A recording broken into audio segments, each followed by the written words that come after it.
Hello students, welcome to J Tuitions. இந்த வீடியோல exercise 3.3ல second sumல fifth subdivision பார்க்க போறோம். Form the pair of linear equations in the following problems and find their solution by elimination method. So linear equations form பண்ண கேட்டிருக்காங்க and அதோட solution elimination method use பண்ணி கண்டுபிடிக்கணும். So fifth subdivision பாருங்க, a lending library has a fixed charge for the first 3 days and an additional charge for each day thereafter. Sarita paid rupees 27 for a book kept for 7 days, while Susie paid rupees 21 for the book she kept for 5 days.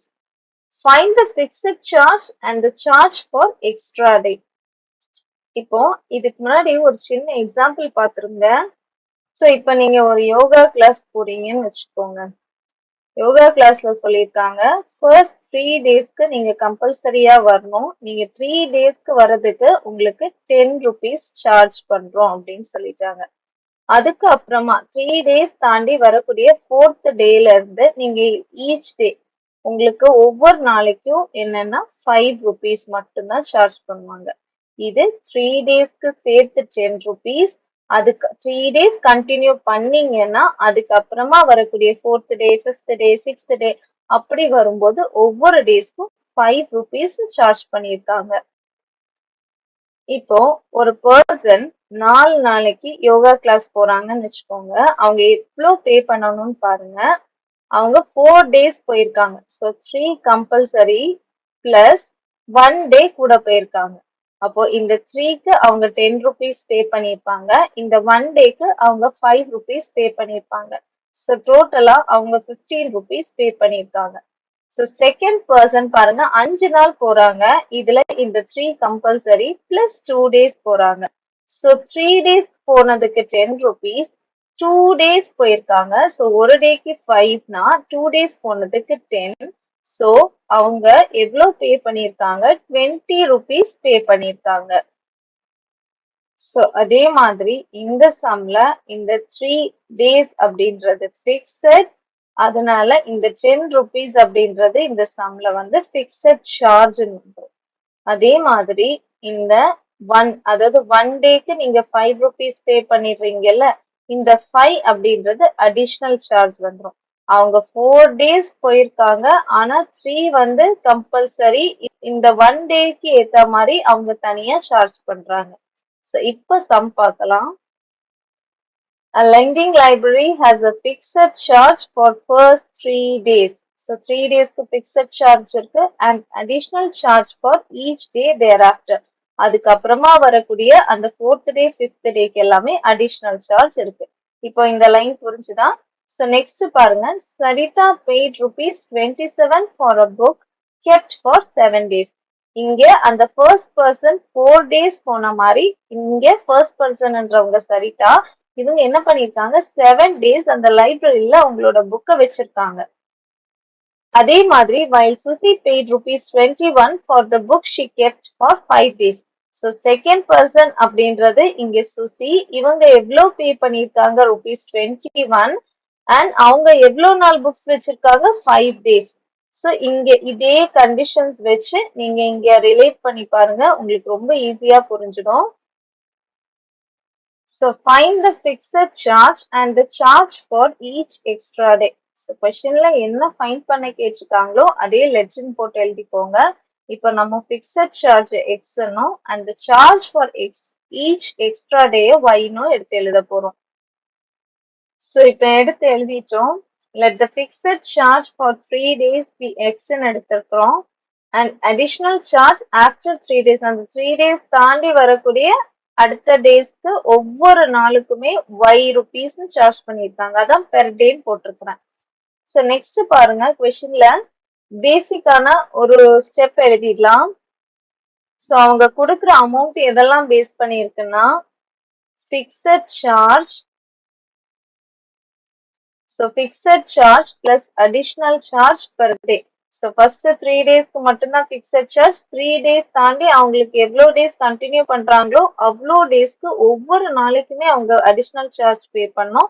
So இதெல்லாம் சேர்த்து தான் amount pay, total amount அவங்க பே பண்றாங்க. இதுல ஒரே ஒரு விஷயம் ரொம்ப கவனிக்கணும். என்னன்னா ஃபர்ஸ்ட் 3 டேஸ் இப்போ ஃபார் எக்ஸாம்பிள் ஒருத்தங்க 5 டேஸ் வராங்கன்னு வச்சுக்கோங்க. அது 3 டேஸ்க்கு மட்டும்தான் ஃபிக்ஸட் சார்ஜ் பே பண்றாங்க. மிச்சம் இருக்கக்கூடிய 2 நாளைக்கு தான் அடிஷனல் சார்ஜ் பே பண்றாங்க. ஸோ இங்க எழுதும்போது இங்க 2 தான் எழுதணும். டோட்டலா 5 எழுதக்கூடாது. இந்த 2 எப்படி வரும் அப்படின்னா இந்த 5ல இருந்து இந்த 3ய மைனஸ் பண்ணீங்கன்னா உங்களுக்கு இந்த 2 வந்துடும்.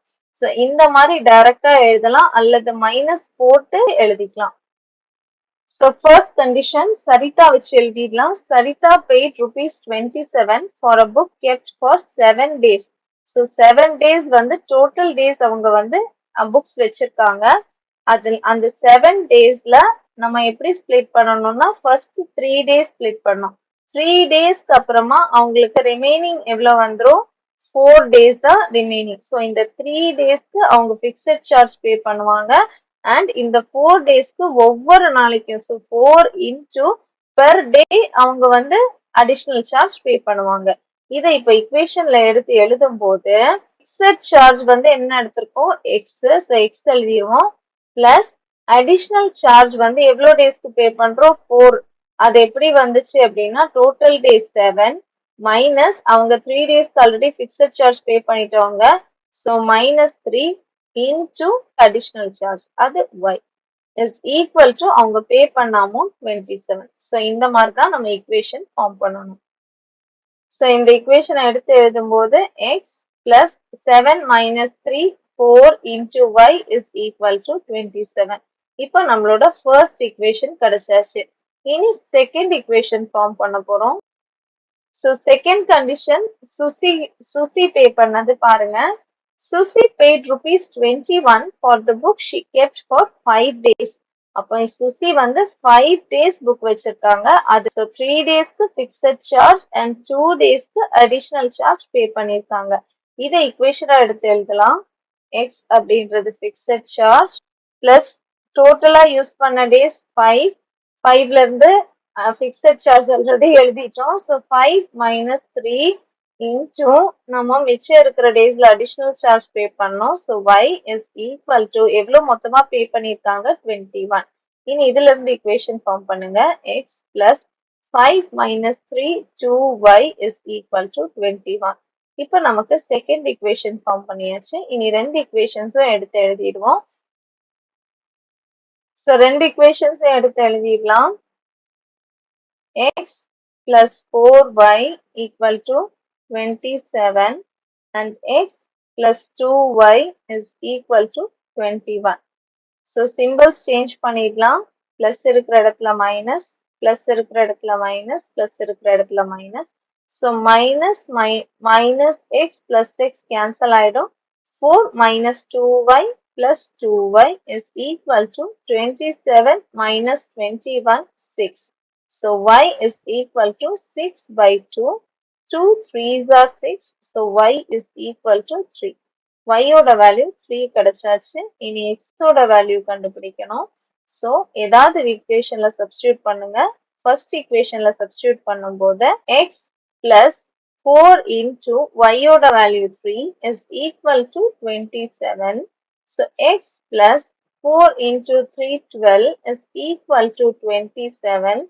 x is equal to 27 minus 12. So, x is equal to 15. இப்போ x க்கு வேல்யூ கிடைச்சாச்சு. ஸோ இதுல இருந்து என்ன தெரியுது? x அப்படின்றது ஃபிக்ஸட் சார்ஜ் ₹15. ஸோ எடுத்து எழுதும் போது fixed charge is equal to ₹15 and additional charge is equal to ₹3 எடுத்து எழுதணும். So எடுத்து எழுதியாச்சு. Fixed charge is equal to ₹15 and additional charge is equal to ₹3. So அவ்வளவுதான். பிடிச்சிருந்தா லைக் பண்ணுங்க, ஷேர் பண்ணுங்க, சப்ஸ்கிரைப் பண்ணுங்க. டவுட் இருந்துச்சுன்னா கமெண்ட் செக்ஷன்ல கேளுங்க. தேங்க்யூ.